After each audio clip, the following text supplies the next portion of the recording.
신앙 고백합니다. 나는 전능하신 아버지 하나님 천지의 창조주를 믿습니다.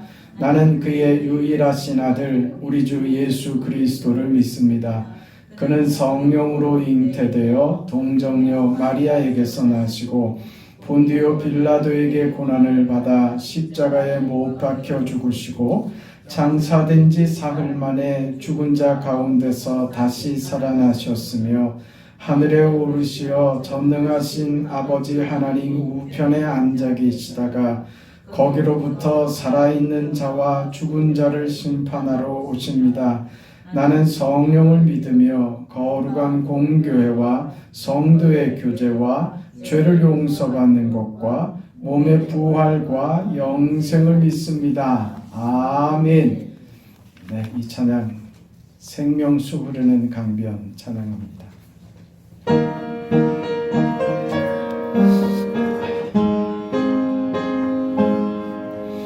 생명수 흐르는 강변 나의 임금 예수께서 계신 곳 정금빛 찬란한 성에 만왕의 왕 예수 계시니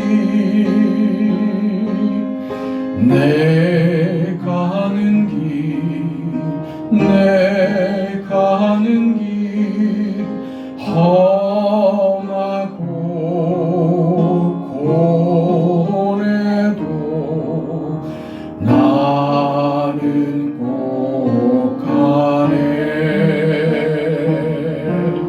생명수 밝게 흐르는 동산으로 나는 가리라.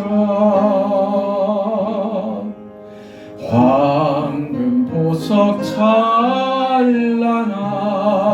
보좌 나의 임금 예수께서 계신 곳 가시 벗고 면류관 쓰신 만왕의 왕 예수 계시니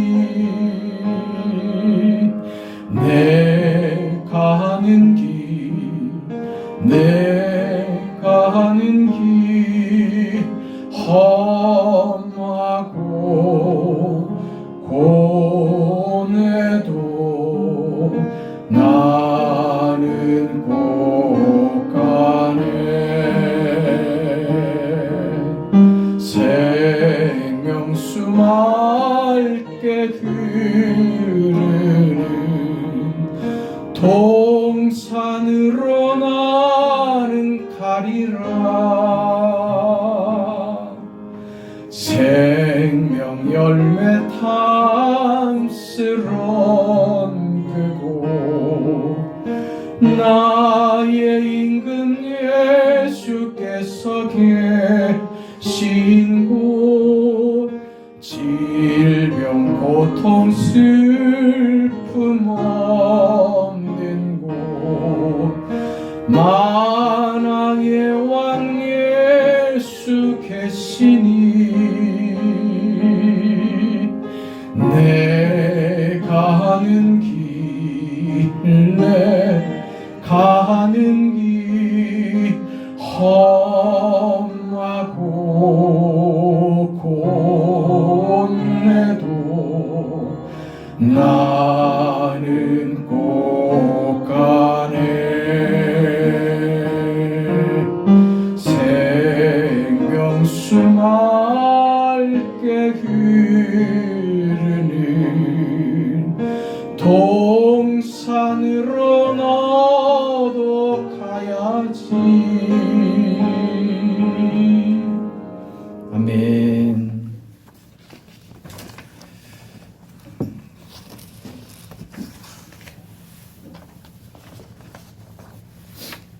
하나님의 말씀 요한복음 18장 1절에서 5절까지.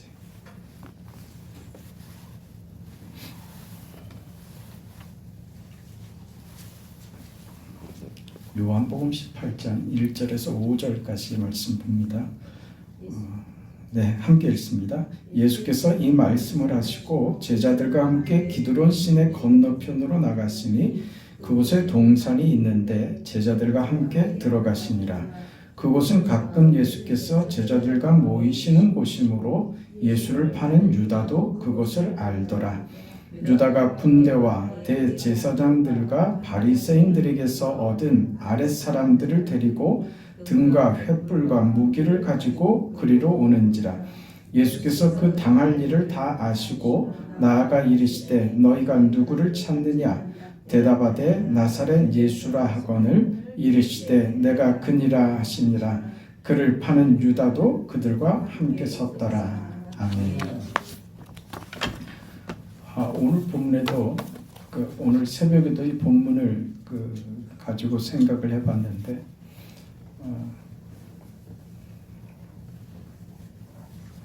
한 2시간 동안은 이 요한복음의 결론 부분에 대한 내용들을 전체적으로 좀 살펴보려고 하는 생각을 가집니다. 먼저 우리 전 집사님이 지난 주일에 요한복음 10장에 나오는 그 내용을 궁금해하셔서 이렇게 저한테 물어본 일이 있어서 그 이야기를 잠깐 나누고 넘어갔으면 합니다. 제가 지금 요한복음을 강해로 지금 다루고 있습니다. 여러 가지로 성경을 성경을 메시지로 전할 수 있는데 주석처럼 주해를 하는 경우가 있습니다. 예를 말하자면 한 절 한 절과 그 단어나 그 내용들을 하나하나 이렇게 짚어서 이해를 시키고 그렇게 설명을 하는 그런 방식이 있고, 제가 지금 여러분과 나누는 방식은 강해로 하는 것입니다. 그러니까 요한복음의 전체 이야기를 하나의 맥락을 가지고 쭉 풀어주는 것이죠. 그래서 핵심되는 내용들을 따라서 줄거리를 따라서 쭉 따라가는 것입니다. 그렇기 때문에 한 절 한 절이나 어떤 내용들을 전체를 다 이렇게 설명을 하고 이해를 시키고 하는 작업들이 빠지는 경우들이 상당히 많이 있습니다. 제가 하는 내용들이 요한복음의 어떤 주제적 이해들, 예수께서 이루시는 구원과 십자가 사역이 도대체 어떻게 지금 설명되고 어떤 목적을 가지고 진행이 되고 있는가에 초점을 맞춰서 계속 나가고 있기 때문에 그런 설명에 중복이 되거나 너무 많은 내용들을 다 할 수가 없어서 겹치는 부분들은 좀 빼고 하는 경우들이 있는데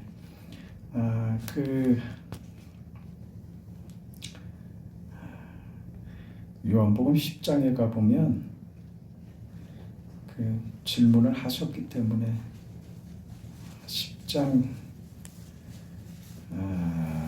34절에 그러니까 이게 어떤 내용이냐면 34절에 보면 예수께서 이르시되 너희 율법에 기록된 바 내가 너희를 신이라 하였노라 하지 아니하였느냐. 성경은 폐하지 못하나니 하나님의 말씀은 받은 사람들을 신이라 하셨거든. 그런 내용이 있습니다.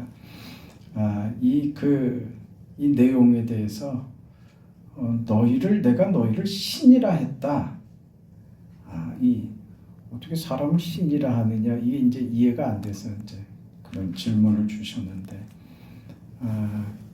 이게 지금 이 내용의 연결 속에서 이 얘기를 예수님께서 왜 하시는가를 살펴봐야죠. 그렇죠. 지금 유대인들이 예수님을 돌로 치려 죽이려 하고 있습니다. 돌로 치려 합니다. 그러면서 왜 돌로 치려 하느냐 하면 네가 신성모독을 했다 이거죠. 네가 그 하나님을 아버지라고 하고 하는 그런 이유로 유대인들이 굉장히 지금 흥분해서 예수님을 죽이려고 하는 것이죠.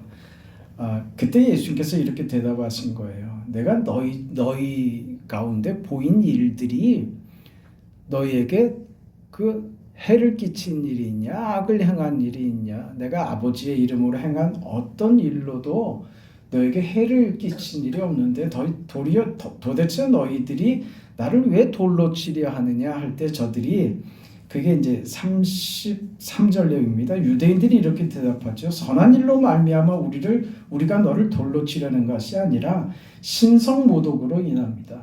네가 하나님이라 그러니 네가 사람이 되어서 자칭 하나님이라고 하기 때문에 우리가 돌로 친다 지금 그 이유예요. 그러니까 예수님께서 대답하신 거예요. 그 시편 82편에 가도 이제 이런 내용들이 나오는데 그 너희를 그 율법에 기록된 바 내가 너희를 신이라 하지 않았느냐. 그리고 그 당시에 이렇게 불려졌던 거예요.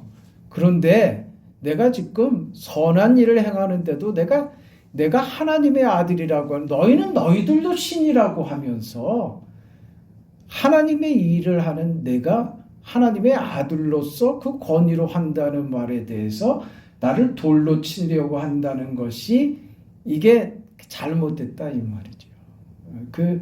그 일을 지금 설명하기 위해서 시편 82편에 나오는 내용들을 예수님께서 비유로 드셨던 것이죠. 그럼 왜 우리를 신이라고 했느냐? 그런 문제가 남죠. 그러니까 이 신이라고 너희를 신이라고 했던 것은 어떤 의미냐면 그걸 하나님이라고 한 것은 아닙니다. 그러면 우상의 신이냐? 그것도 아닙니다. 그럼 어떤 의미냐? 하나님께서 우리에게 하나님의 어떤 권위 말입니다. 하나님만이 가질 수 있는 권위. 그게 뭐예요? 신적 권위죠. 그건 사람을 재판하고 사람을 다스리고 하는 그런 거예요. 어떤 권력. 그리고 재판장. 그런 권한을 그 사람에게 하나님께서 허락해 주시는 거죠. 그 신적 권위를 허락해 주시는 거죠. 그러니까 뭐냐면 하나님께서 우리를 어느 대우로 지금 우리가 지금 요한복음 보면서도 그런 내용을 우리가 다루고 있는데 하나님께서 우리를 어느 위치로 높으신다고요? 하나님과 하나 되는 위치로요. 아버지와 내가 하나이듯이 성부, 성자, 성령께서 하나인 것 같이 저들이 내 안에 저들이 아버지 안에 우리가 하나인 것 같이 저들도 우리와 하나 되게 해달라고 하는 예수님의 기도의 내용을 우리가 계속 봤잖아요. 그리고 예수님께서 예수를 이제 믿는 자들에게 뭘 주신다고요? 빼앗기지 않는 기쁨을 주시겠다고 했고 하나님께서 우리에게 무엇을 주기를 원하신다? 영광이요. 하나님의 영광을 우리에게 주어서 우리를 통해서 하나님이 영광 받으시고 하나님이 받으시는 그 영광에 동참하는 그 자격과 기쁨을 우리에게 주기를 원하신다. 그러니까 우리가 하나님의 자녀가 된다는 것에 이미 그 의미와 뜻이 다 담겨 있는 것이죠. 뭐요? 우리를 아들처럼 대하신다는 거예요. 제가 얘기 드렸죠? 아버지와 아들은 어떤 의미라고요? 아버지의 모든 권위를 아들이 다 부여받는 거예요. 그 동격이 되는 거예요. 성부, 성자는 그래서 동격이 되는 거예요. 아들이라고 했을 때는 아버지의 모든 그 권한이 그 아들에게 이양되는 것이죠. 그 아버지의 모든 권한을 이양받는 자로서 아들이 서는 겁니다. 우리를 하나님의 아들로 삼으신다, 자녀로 삼으신다는 것은 이 자리죠. 그러니까 뭐예요? 우리를 신적 지위까지 하나님께서 우리를 높이신다는 거죠. 그렇다고 우리가 신이 되는 건 아니죠.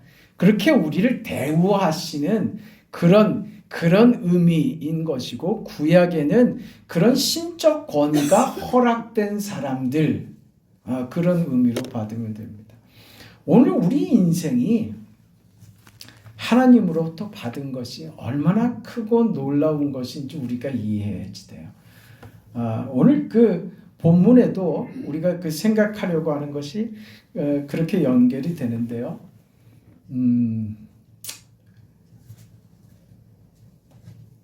지금 예수님께서 요한복음의 지금 결론 부분입니다.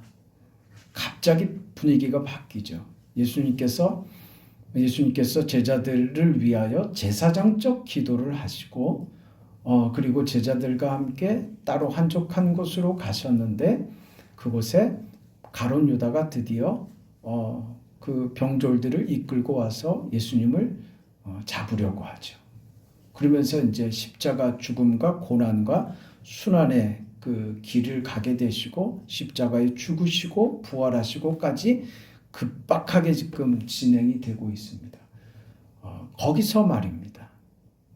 제자들이 지금까지도, 바로 이 자리까지도 제자들은 하나님이 무슨 일을 하시는지, 저들이 예수께서 메시아이신 것을 믿고 그 예수께서 우리를 구원하신다는 사실을 믿지만, 하나님께서 그 일을 어떤 방식으로 하시는지에 대해서는 이해가 없는 거예요.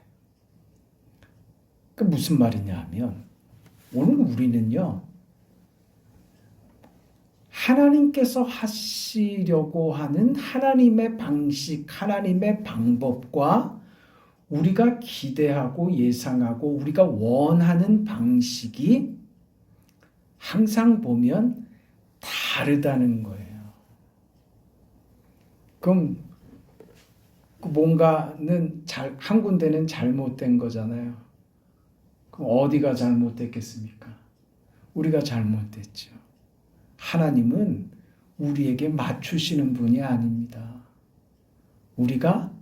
하나님은 명령하시고, 하나님은 말씀하시고 계획하신 대로 뜻을 이루시는 분이지, 하나님이 우리가 요구하는 대로 수동적으로 반응하시는 분이 아니에요. 그러면 세상 난리 나죠. 그렇지 않겠어요? 그렇다면 우리가 알아야 할 것이 무엇인가? 하나님의 방법이 무엇인가? 하나님의 목적은 우리가 다 맞잖아요. 그렇죠? 우리를 구원하시고 우리를 선하게 영광된 자리로 하나님께서 우리를 목적하고 계신다는 사실을 우리가 그것은 알게 됐잖아요. 그렇다면 그 일을 하나님께서 어떤 방식으로 이루시는지에 대해서 우리가 알아야 하는 것이죠. 그 말을 오늘 지금 하려고 하는 것입니다. 제자들은 생각했던 자신들의 방식이 있죠. 저들이 이해하고 저들이 그 상상했던 그 일들이 있는 거죠. 그거는요, 우리가 기대하는 거나 마찬가지예요. 우리가 믿음을 가지면, 우리 교회로 얘기해 볼까요? 우리 교회가 부흥하길 바라죠. 그렇죠? 교회가 은혜롭고 감사가 넘치고 믿는 자가 많아지고 정말 영광이 넘치고 교회만 오면 막 흥분하고 기대감이 넘치고 이곳에서 막 눈에 띄는 막 변화들이 일어나고 그러기를 우리 모두가 다 소망하지 않습니까? 그럼 어떻게 그런 일이 이루어졌으면 좋겠어요? 그 방법을 말하는 거예요. 방법을. 그 마음에는, 그 목적에는 우리 모두가 다 동일합니다. 어떻게 했으면 좋겠어요? 어떻게? 그럼 우리는 기본적으로 어떤 생각을 갖냐 하면, 하나님, 우리에게 힘을 좀 주세요. 그쪽으로 간단 말이에요. 교회에서 정말 목사가 설교를 하면 은혜가 터져가지고 감동이 일어나고, 강단에서 설교를 하는데 불이 떨어지고, 그래갖고 사람들이 소문 듣고 막 몰려오고 그러면 좋겠죠. 별 반응이 없습니다. 저는 그걸 꿈꿔요. 사실은 저는 그걸 꿈꿔요. 정말 그런 은혜가 있기를 저는 기대하고 소망합니다. 그런데 여기에도 허점이 있다는 것을 제가 요즘 들어서 더 발견하는, 우리가 말입니다. 우리 교회 와서 예배를 드리면 막 병자들이 막 고침을 받고 말이죠. 네? 그 교회 와서 막 교회 공기만 쐬도 막 몸이 좋아져가지고 허리 아픈 사람이 그냥 허리가 꼿꼿해져서 그럼 얼마나 좋겠어요.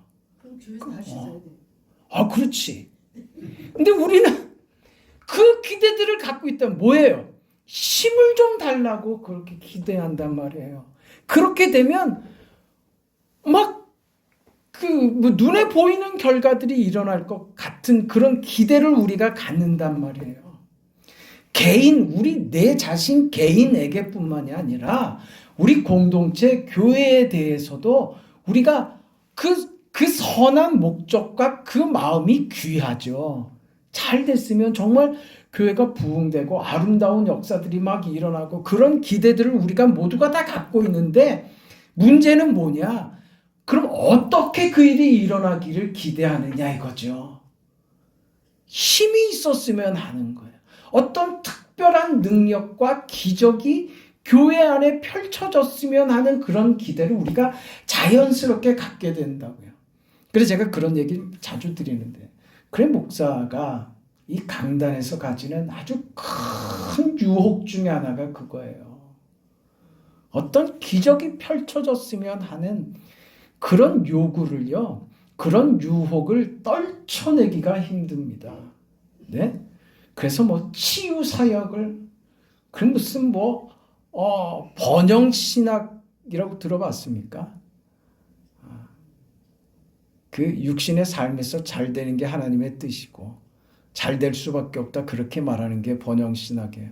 그래서 세상에서 성공하고 잘 되는 게 하나님의 뜻이다. 그래서 잘 되는 사람들 막 선전하고 막 세우죠. 그래서 교회 안에서 로또 당첨돼가지고 하루아침에 10억, 20억씩 막 생기고 말이지. 하는 사업이 잘 돼갖고 헌금을 1억씩, 10억씩 막 하고. 우리는 그랬으면 하는 기대가 솔직히 없습니까? 솔직히 있지. 왜? 있지.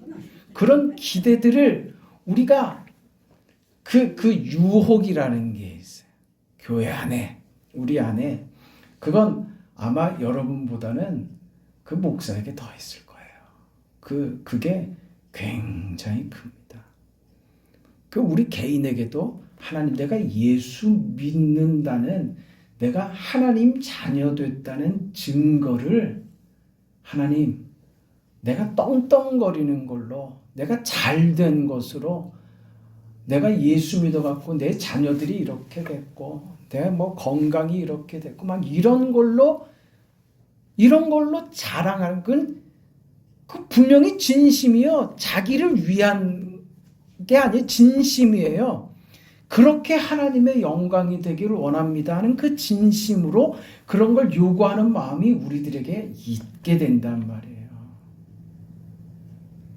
근데 그게 하나님의 뜻이고 하나님의 방법이냐, 오늘 그 얘기를 하는 거예요. 그게 없다는 말이 아닙니다. 역사 안에, 성경 안에 그런 일이 없지 않아요. 있죠.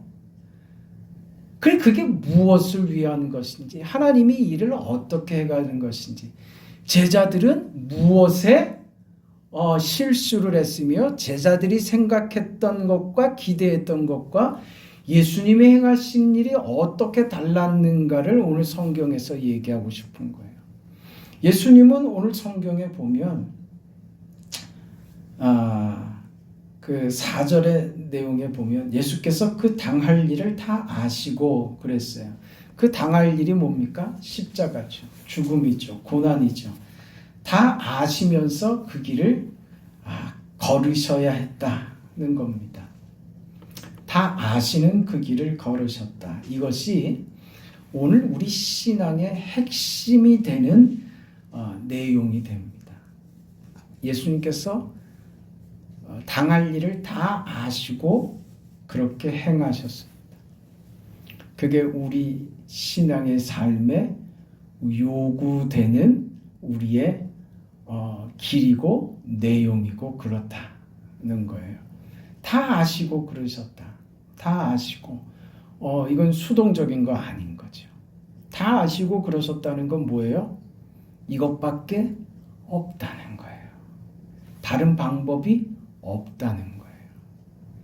예수님께서 십자가에 죽는 일 외에 우리를 구원할 방법이 없다는 것을 예수님께서 아신 거예요. 그래서 아시고 당하신 거예요. 받아들이신 거죠. 그래서 예수님께서 이 십자가를 힘이 없어서 저들에게 죽임을 당하시거나 고난을 당하신 것이 아니라 그 길밖에 없기 때문에 예수님께서 그 길을 받아들이신 거죠. 능동적으로 그 과정을 받아들이신 거예요.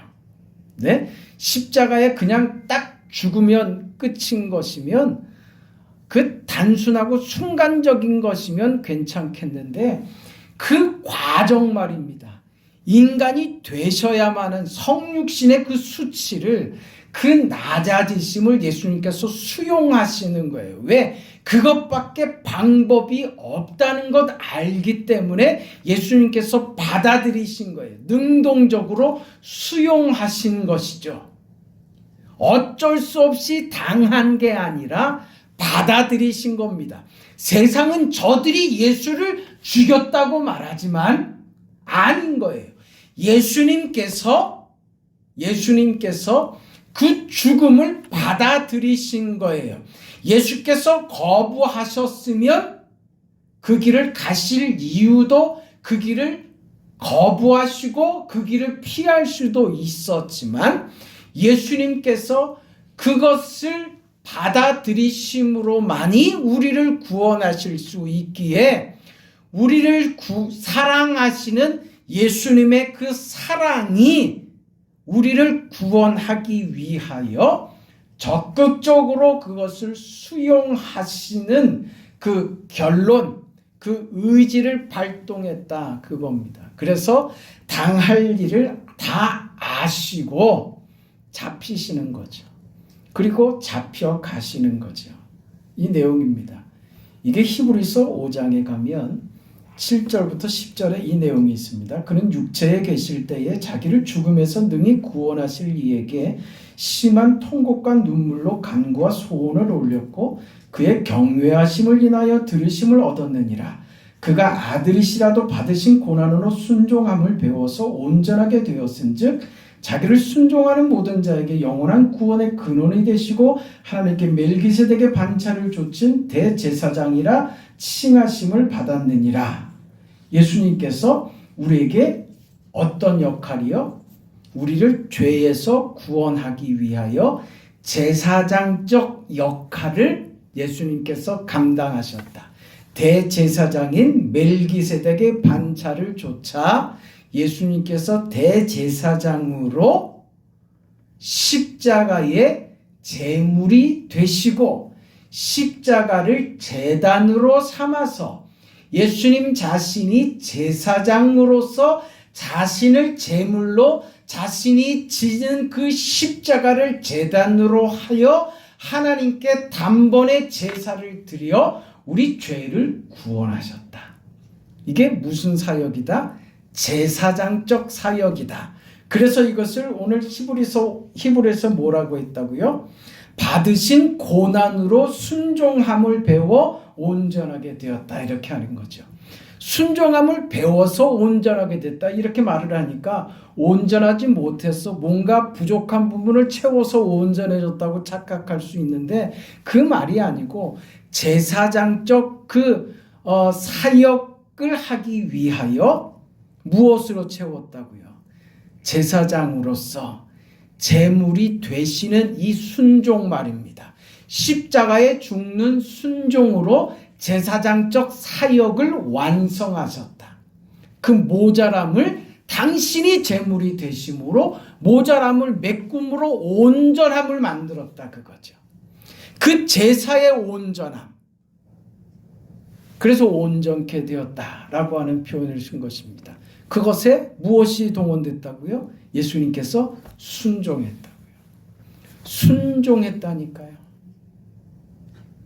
그게 오늘 당할 일을 미리 아시고 예수께서 우리에게 보이신, 예수께서 행하신 고난의 길, 십자가의 길, 죽음의 길, 구원의 길이었다 이 말입니다.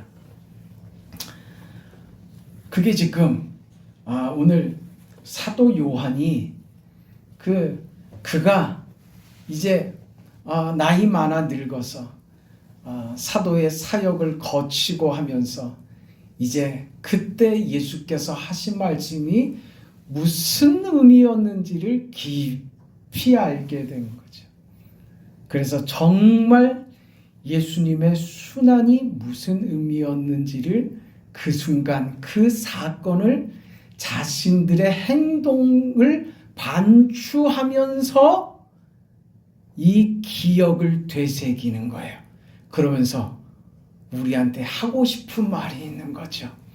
성경이 우리에게 하고 싶은 말이요. 내 생각은 이랬었다 이거죠. 우리 생각은 이랬었다. 나는 혈기왕성했었다. 나는 예수님께서 십자가에 죽는 방법으로 구원을 이루실지 상상도 못했다. 주께서 그런 말씀을 하실 때 나는 전혀 그 말씀에 귀 기울이지 않았다. 관심도 없었다. 전혀 생각지 않은 방법이었기 때문에 그렇다. 그래서 우리는 늘 곁길로 갔다. 예수님이 하시는 말씀, 하나님의 방법과 동떨어진 이야기들만 하고 있었다. 베드로가 그랬다. 주께서 잡히시던 그 밤에 그래서 베드로는 화가 나서 말고의 귀를 잘라버렸다.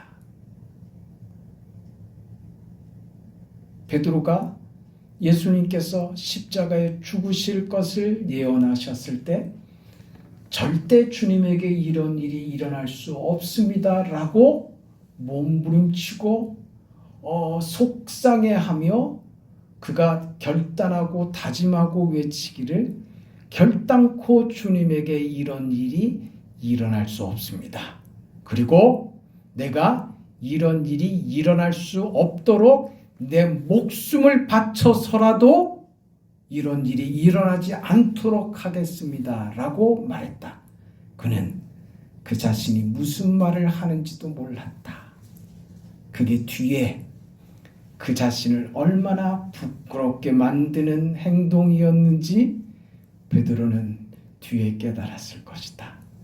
얼마 가지도 며칠 가지도 않아서 깨닫지요. 3번이나 부인했으니까요.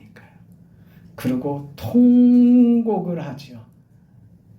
예수께서 하시는, 하나님께서 하신다고 하는 그 방식이 정말 납득이 안 된 거예요. 이해할 수 없던 거예요. 저들의 방식은 언제나 뭐였어요? 힘이었단 말입니다. 나는 안 그럴 것 같다고요? 아니라니까요. 우리 모두가 다 그래요. 어려운 일을 겪으면 하나님, 이 일을 하나님 해결해 줘야 되지 않겠습니까? 하나님께서 능력을 발휘해 주세요. 그 하나님의 힘을 찾게 된다니까요. 우리가 억울한 일을 당하고 해보세요. 그건 참 못 견딥니다. 억울하면 어떻게 하고 싶어요? 복수하고 싶죠. 그 용서가 쉽게 됩니까? 안 되죠. 예수님께서 뭐라 그러셨어요? 높아지려고 하는 자에게 뭐 하라고요? 뭐 하라 그랬어요? 높아지려고 하는 자에게 어떻게 하라고요? 그 요한이 그랬잖아요. 야고보가. 네? 그 어머니의 입을 빌어서 뭐라고 했어요? 하나는 좌편에 하나는 우편에. 그 아주 권력욕 아닙니까? 대단한 욕심들이었어요. 네? 지금 국회의원 하려고 지금 저 난리들 치는 거 보세요. 아주 뭐 피튀깁니다. 그거 아주. 정말 그 실제로 칼을 안 들었지. 지금 찌르고 베고 뭐 유혈이 낭자하잖아요. 속으로들 지금 막 쌍욕들이 나오고 막 겉으로 막 튀어나오죠. 칼을 휘두르고 있잖아요. 그게 세상이라니까요. 뭐 때문에? 권력 때문에 그렇다니까요. 힘 때문에. 네? 그 힘을 가지려고 하는 자에게 예수님이 뭐라 그랬어요? 높아지려고 하는 자에게 어떻게 되라고요? 뭐라고 했습니까? 퀴즈입니다. 뭐 하라고요? 낮아지라고요? 그렇게 말씀 안 하셨습니다.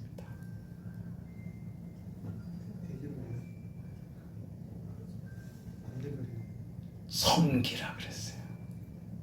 섬기라고요. 이게 어려운 거라고요. 섬기라고요. 우리는 높아지고 싶단 말입니다. 그게 우리 솔직한 본성이라고요. 나는 그렇지 않습니다. 그건 거짓말이에요. 나를 잘 모르는 것이거나 잘 이해를 못하거나 그 상황에 딱 가보세요. 힘을 갖고 싶지. 네, 유식하고 싶고요. 돈 많고 싶고요. 잘나고 싶고요. 높아지고 싶고 그러지. 네, 그 밑에 있고 싶지 않습니다. 네. 근데 뭐 하라고 그러신다고요? 섬기라고요. 이게 섬기는 거요. 낮아지는 거는 쉽게 할 수 있어요. 근데 섬기는 거는 이건 얘기가 차원이 다른 거예요. 그래서 예수님께서 뭘 하셨어요? 뭐 하셨어요? 그래서 예수님께서 제자들의 발을 씻기시잖아요. 그게 도대체 무슨 의미인지를 알아야 하는 거예요. 왜 발을 씻기셨을까? 제자들에게 그 죽음을 눈앞에 두고 왜 발을 씻기셨을까? 네? 그게 무슨 의식으로가 아닌 거예요. 우리에게 주고 싶은 계명 같은 거예요. 우리의 삶에요. 예수님께서 당할 일을 미리 아시고요. 그 우리에게 지금 요구하는 말씀이 뭔가 우리는 힘을 가지고 싶다니까요. 이 일을 힘으로 해결하려고 들었다니까. 예수님 제자들이 다 그랬잖아요. 이런 일이 있을 수 없습니다. 나는 하나는 우편에 나는 좌편에. 네, 그리고 다른 제자들은 그게 괘씸했다니까요. 한 놈도 거기서 저는 제일 밑자락에 다윗이 얘기했던 것처럼 하나님 나라에 그 문지기로 있는 것이 좋사오니 그거요 다 깨지고 난 뒤에 고백하는 거예요. 지금 그 고백이 잘 안 된다니까요. 여러분 그렇습니까? 우리 교회 안에 문지기로 있는 것이 좋사오니 여러분 그렇게 돼요? 우리 교회 안에서 하나님 저는 저 구석에 제가 뭐 하는 거 누가 눈치채지도 못하게 걸레로 행주로 저 구석에 먼지 그거 하나 닦는 거 그것만으로도 저는 감당할 수 없는 은혜인 줄 압니다. 저 눈에 보이지 않게 저 구석에 먼지 한 톨 한 톨 그거 닦아내는 것으로 저는 감사합니다. 정말 그래져요? 정말 그래져요? 그거 쉽지 않습니다. 여러분 제가 사역하면서 해마다 언제가 가장 힘드냐면요. 임명할 때야. 재직 임명하고 교사 임명하고 그때 꼭 시험에 듭니다. 뭐 때문에 시험에 들겠어요? 나는 빠졌다. 또 하나는 하기 싫은데 올려놨다. 교회가 그렇다니까요. 우리가요. 그게 나한테 현실로 눈앞에 딱 닥치면요 달라진다니까요. 그럼 내가 마음 먹고 생각하는 거하고 다르다니까요. 우리가 현실로 코앞에 딱 닥치면 우리가 달라져요. 왜 내 이름이 저 사람보다 더 뒤에 있어? 그거 화딱지 난다니까요. 그런데 뭐라 그러세요 주님께서? 섬기라고요. 섬기라고. 이거 어려운 거예요. 그러니까 정말 왜 어렵습니까? 우리 본성에 반하기 때문에 그래요. 본성에 반하기 때문에 그래요. 그러니까 우리 생각에는 예수 믿으면 그 하나님의 권능과 그 능력으로 부족함 없이 그냥 하는 일마다 하나님의 권세가 나타나고 모든 일마다 확 능하게 손을 대는 일마다 막 불이 일어나고 손을 대는 일마다 잘 되고 형통하고 그래서 하나님의 영광이 선포되고 그러길 우리가 기대하는 거죠. 그 기대가 잘못된 것도 아니에요. 그럼 우리가 거기에 나 잘 되자고 하는 마음 아니라는 것도 알아요. 진심에 그래서 하나님 영광이 되기를 바랍니다. 그 베드로의 마음이 그 충심이 그의 진의가 거짓이라고 하는 거 아니라니까요. 뭐가 달랐다는 거예요? 방법을 이해하지 못했다는 거죠.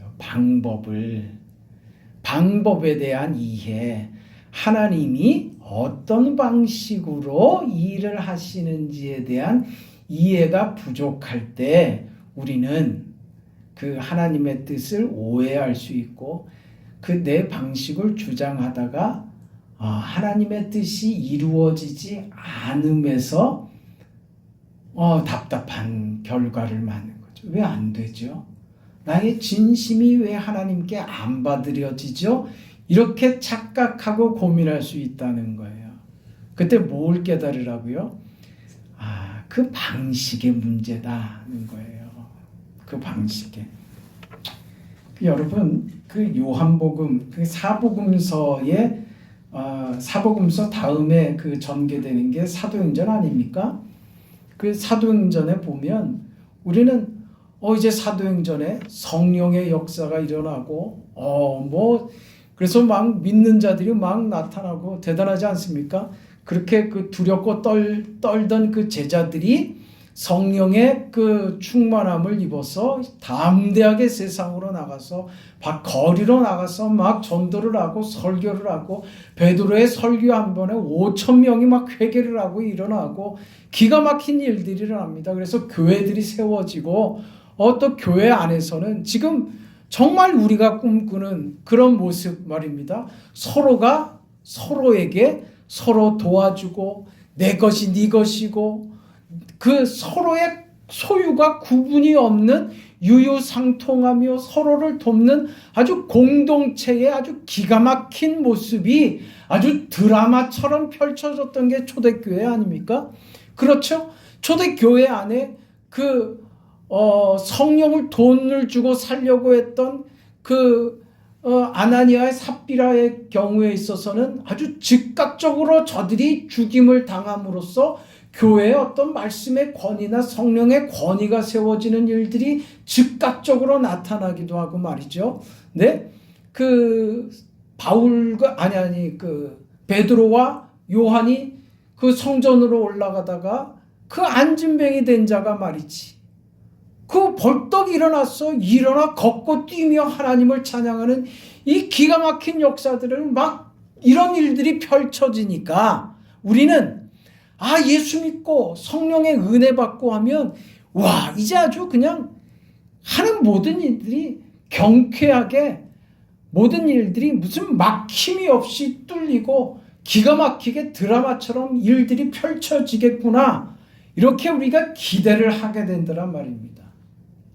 그런데 사도행전을 보면 그런 역사들을 가지고 있지만 그러나 그렇다고 해서 세상이 위축돼서 저들 앞에 순응을 하거나 세상이 저들 앞에 항복을 하거나 세상이 기가 죽어서 소극적으로 뒤로 숨거나 하더냐 말이죠. 아니요. 더 날뛰고 더 기세등등하고 더 저희들을 죽이려고 더 발악을 하더라는 것이 성경의 기록이고 사실이고 역사였다는 말입니다. 사도행전 5장에 가면 제자들을 감옥에 가둡니다. 채찍질하는 사건이 나옵니다. 7장에 가면 스데반 집사가 주의 말씀을 전하다가 순교합니다. 그가 기가 막힌 설교를 합니다. 그가 설교를 하는데 그가 죽임을 당하는데 그의 얼굴이 천사처럼 밝아졌다 그랬잖아요. 그렇게 성령 충만한 설교였는데 전도된 사람이 있습니까? 그 뜨거운 설교에 거기서 군중들이 회심을 하더냐 이 말이에요. 베드로 설교에는 5,000명이 회심하고 일어났어요. 근데 스데반 설교에는 왜 반응이 일어나지 않았어요? 베드로는 사도였고 스데반은 집사였기 때문에요. 그런 말이 어디 있어요? 왜 그러냐 말이죠. 누가 했느냐가 중요한 게 아니라니까요. 하나님이 하시는 일이고 성령께서 하시는 일이에요. 누가 했느냐가 중요한 게 아니라고요. 그러니까 누가 세워졌냐가 중요한 게 아니라니까요. 우리가 계속 보는 건 누구의 관점이 어디가 있어요. 야, 베드로가 성령 충만하니까 이런 일들이 그런 식으로 가지 말라고요. 그 비겁하고 겁쟁이였고 그 예수님을 팔아먹었던 저 베드로와 같은 사람이 어떻게 이 위대한 일에 하나님이 다시 한번 기회를 주시느냐. 이게 기가 막힌 일이죠. 저의 정말 씻을 수 없는 실수와 실패를 왜 하나님은 용납해 주시고 다시 기회를 주시는가? 하나님은 왜 그에게 다시 기회를 주시고 그를 이렇게 높이셔서 이렇게 위대한 역사를 이루어 가시는가? 그 하나님이 보여야지요. 그래야 우리가 살아있는 내 이유와 존재와 나도 하나님께서 이런 기회를 주시고 내 인생을 이렇게 복되게 만드시는 하나님이심을 내가 깨닫게 되는 거예요. 베드로가 보이면 우리는 자격이 없어요. 우리는 아무런 기대도 용기도 생기지 않습니다. 하나님이 그렇게 하시는 일에 야, 베드로 같은 사람도 이렇게 되는 거예요.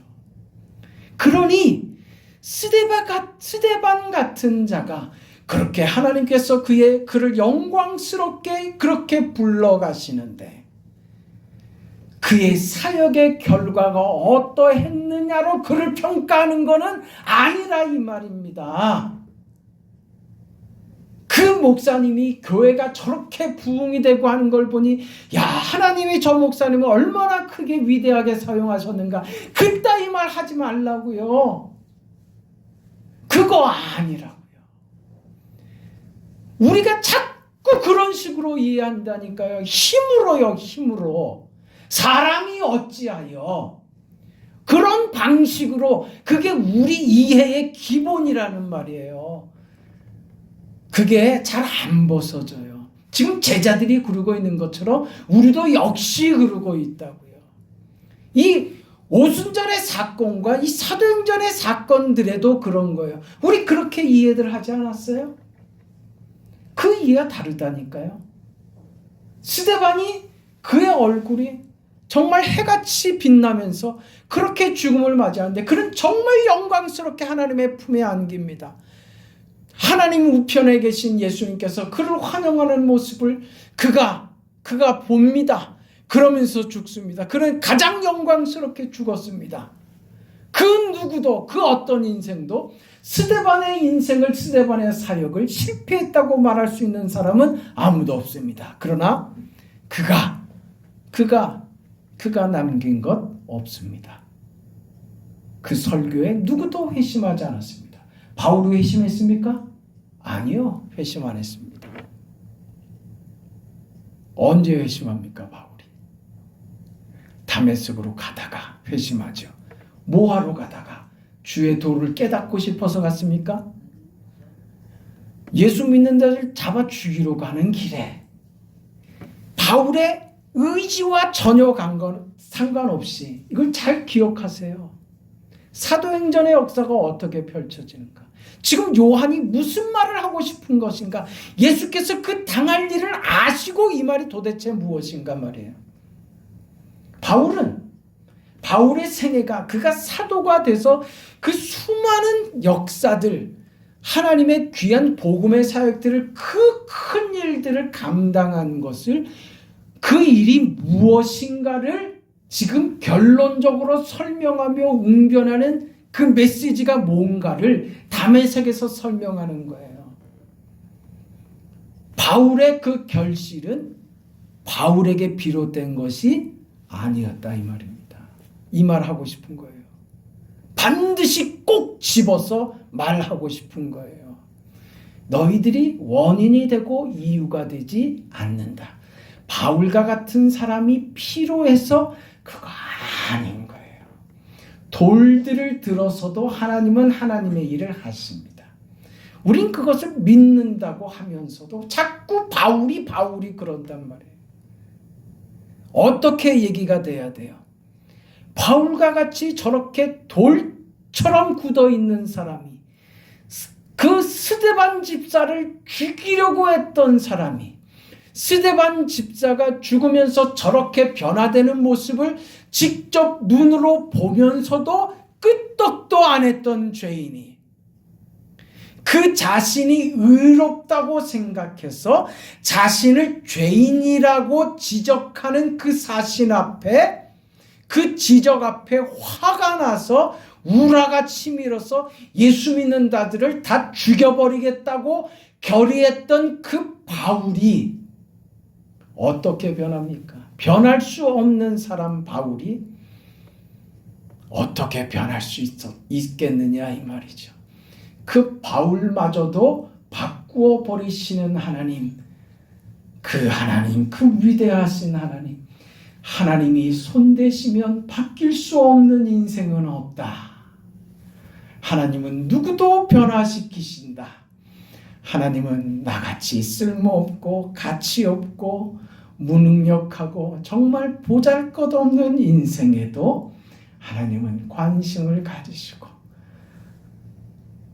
정말 하나님, 내가 그럴 자격이 있습니까? 하는데도 불구하고 하나님은 얘야, 나는 너를 사랑한단다. 나는 너를 위하여 내 아들을 죽였단다. 내가 너를 얼마나 사랑하는지 네가 제발 알기를 내가 바란다. 내가 너를 사랑한다. 정말 나는 너를 높이길 원하고, 네가 정말 귀한 인생으로 내가 너를 높이고자 하는 나의 영광의 자리에까지 네가 도달하기를 나는 간절히 희망하고 기대하고 있단다. 그리고 나는 너를 향한 이 목적을 바꿀 마음이, 의사가, 계획이 전혀 없단다. 그러니 얘야, 나의 의지와 나의 기대를 네가 깨달았다면 얘야 순종하거라. 얘야 순종하거라. 얘야 따르거라. 그러면 네 인생에 어떤 결과가 나타날지 네가 정말 상상하지도 못했던 그런 감격과 기쁨과 영광이 네 인생 속에서 경험되게 될 것이다. 제발 얘야, 그 영광의 자리에 네가 도달하기를 바란다. 그리 되기 위하여 내가 성령으로 너의 가운데 임재하여 있고 너를 위하여 기도하고 있으며 너와 함께하고 있는 것이란다. 그 소원을 우리에게 두고 행하시는 거죠. 그게 우리가 사도행전을 통해서 봐야 하는 것이고, 오늘 사도 요한이 주께서 당하실 일을 미리 아시고 그 길을 가셨다는 이 말의 의미를 우리에게 설명하고 싶은 주님의 의도, 성경이 하고 싶은 말이다, 그것입니다.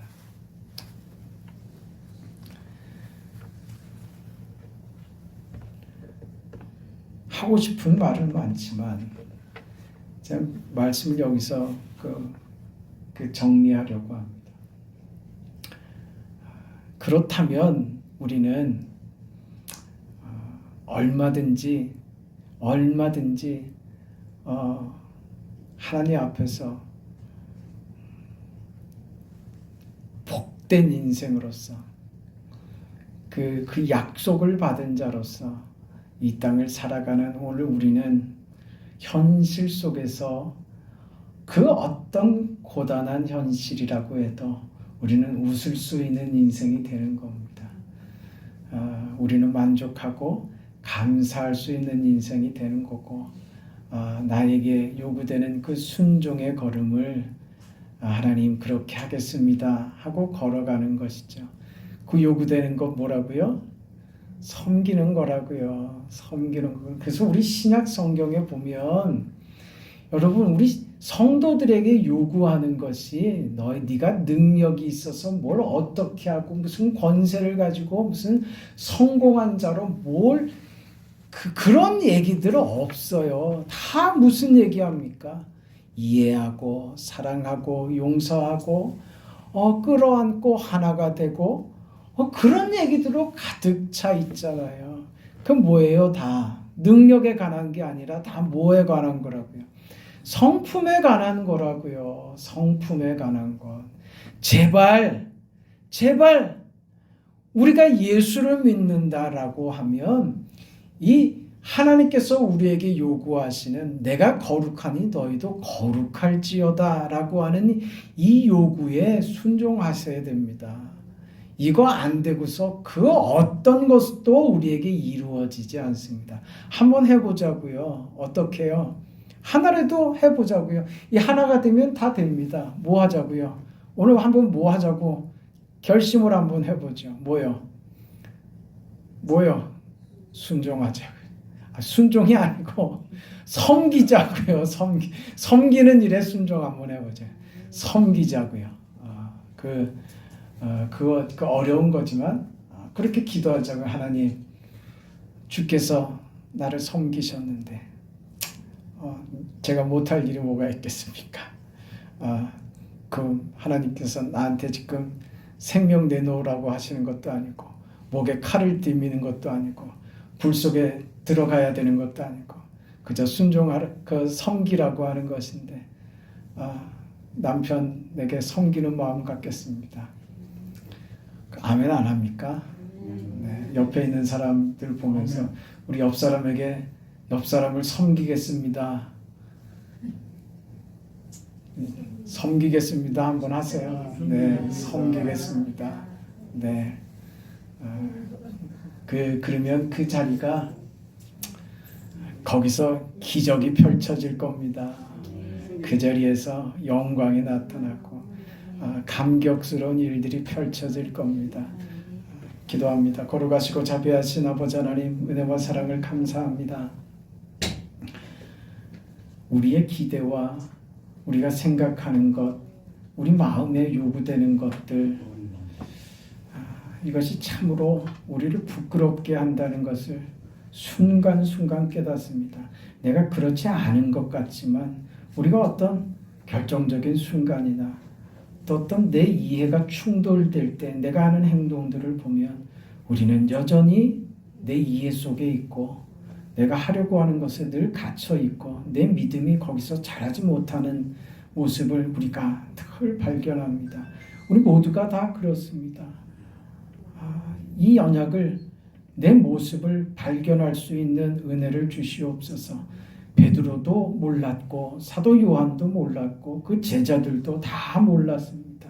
뒤에 성령의 은혜를 받고 저들이 복음을 위해 살다가 죽기까지 순종하며 살아가는 그 걸음들을 걷다가 정말 기쁨과 감격 속에서 그 고난의 길을 걸어가면서 그때 드디어 하나님께서 하시는 방법이 무엇인지 그때 드디어 깨달았습니다. 오늘 우리도 하나님의 방법을 깨닫길 원합니다. 주께서 원하시는 방법은 섬기는 방법이고 당하는 것이었으며 십자가로 죽는 것이 하나님의 방법이었다는 것을 오늘 우리에게도 깨닫게 하여 주시기를 원합니다. 오 자비하신 아버지 하나님, 낮은 자리, 섬기는 자리에서, 그 자리에서 하나님의 영광이 드러나고, 그 자리에서 하나님의 기적이 나타나며, 그 자리에서 하나님의 뜻이 밝히 드러난다는 사실을 알고, 자비하신 아버지 앞에 섬기는 자의 자세로 늘 서서 그렇게 기도하며 소원하며 우리에게 주어진 인생과 현실을 살아내는 우리 모두가 되게 하여 주옵소서. 그런 복된 걸음을 걷게 하여 주옵소서. 그런 축복의 성도들이 다 되게 하여 주옵소서. 그런 교회가 되게 하시고 서로 섬김으로써 하나님의 영광이 우리 가운데 충만함을 경험케 하여 주시옵소서. 우리가 원하는 방식과 기대로가 아니고 하나님께서 원하시는 방법으로, 십자가로, 죽음으로, 당하는 것으로, 섬기는 것으로, 낮아지는 것으로 그렇게 영광이 선포되는 우리 교회가 되도록 하나님 축복하여 주시옵소서. 돌아가는 발걸음들을 하나님 축복하시고 사랑하는 성도들 모두에게 영육간의 강건함을 주시며 특별히 병상에 있는 사랑하는 딸에게 하나님께서 은혜를 베풀어 주셔서 속히 쾌유함을 얻도록 은총을 더하여 주시옵소서. 예수님의 이름으로 감사하며 기도합니다. 아멘. 하늘에 계신 우리 아버지여, 이름이 거룩히 여김을 받으시오며 나라가 임하시오며 뜻이 하늘에서 이루어진 것 같이 땅에서도 이루어지이다. 오늘 우리에게 일용할 양식을 주시옵고 우리가 우리에게 죄 지은 자를 사하여 준 것 같이 우리 죄를 사하여 주시옵고 우리를 시험에 들게 하지 마시옵고 다만 악에서 구하시옵소서. 나라와 권세와 영광이 아버지께 영원히 있사옵나이다. 아멘.